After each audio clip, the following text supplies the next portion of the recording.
Hello everyone, in this video we will learn how to find duplicates in Excel column. So let's start. This is my Excel and here you can see I have a data set. So in this data, in cells ID there are some cells IDs duplicate. It means the 305 and 305. So these are the duplicates values I am going to find. Simply select the entire column. You just click on the column name and you can select the entire column.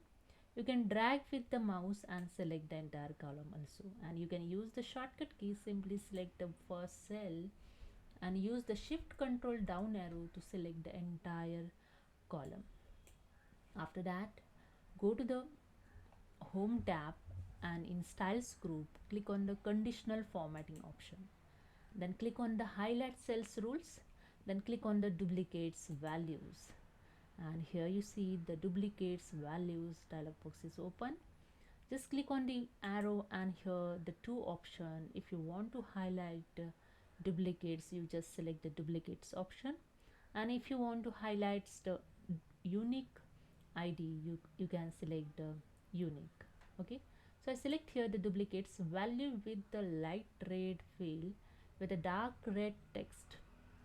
Okay, here you can select the color with the different color. If you want to red text, light red field, green field, you can select accordingly. So I select this green one and here you see the changes, and after that just click on OK to highlight duplicates values. Click on OK and that's it. Here you see your duplicates value is found in Excel column. So hope you understood. If you like this video, please subscribe. Thank you so much.